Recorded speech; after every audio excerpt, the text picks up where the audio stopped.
Assalamualaikum warahmatullahi wabarakatuh.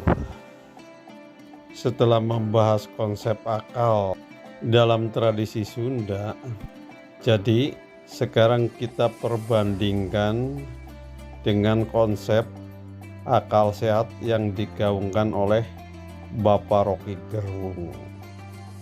Roky Gerung adalah seorang ahli filsafat di Indonesia dan mungkin satu-satunya yang bisa merangkai kata-kata pemikiran dari filsafat dalam hubungannya dengan kekinian, terutama yang berkembang di masyarakat negeri ini.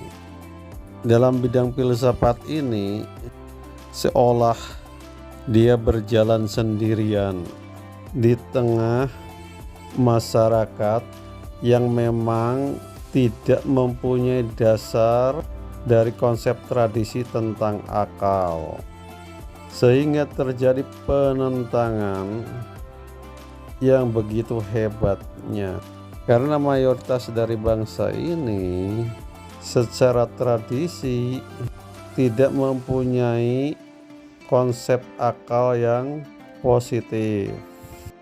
Sebenarnya mengenai konsep tentang akal, Roky Gerung itu tidak sendirian, karena secara tradisi didukung oleh tradisi dari masyarakat Sunda tentang konsep akal. Jadi mungkin Roky Gerung itu tidak akan secapai ini menerangkan tentang konsep akal jika disampaikan kepada masyarakat Sunda, karena masyarakat Sunda itu mempunyai konsep akal yang luar biasa. Tetapi hal ini seolah luput juga dari pemikir-pemikir yang dilahirkan di Tatar Sunda, dan belum ada yang membahas tentang konsep akal dalam tataran intelektual, sehingga masyarakat negeri ini seolah tidak mengetahui bahwa masyarakat Sunda itu mempunyai suatu konsep akal yang luar biasa. Sebenarnya di Tatar Sunda itu, atau yang lahir di Tatar Sunda, ada ribuan profesor dan doktor, tetapi jarang sekali berbicara tentang konsep akal di masyarakat Sunda, seolah terlepas dari tradisinya, atau mungkin luput dari kajian-kajian secara rasional. Dan seolah sekarang konsep akal itu mendapat panggung dari intelektual yang bernama Roky Gerung.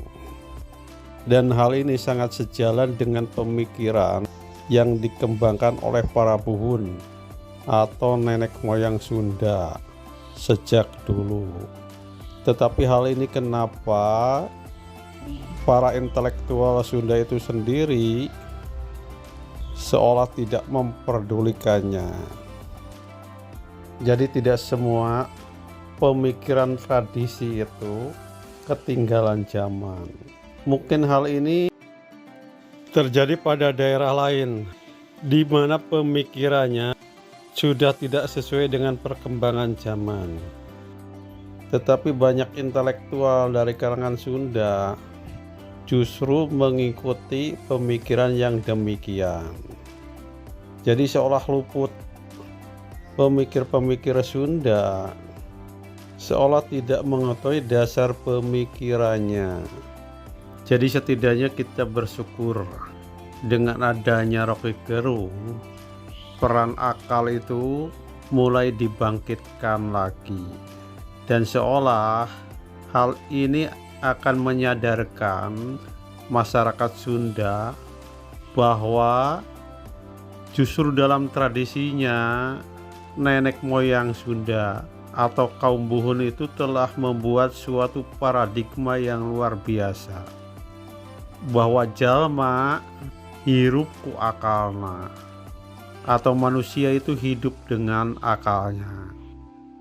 Demikian, assalamualaikum warahmatullahi wabarakatuh.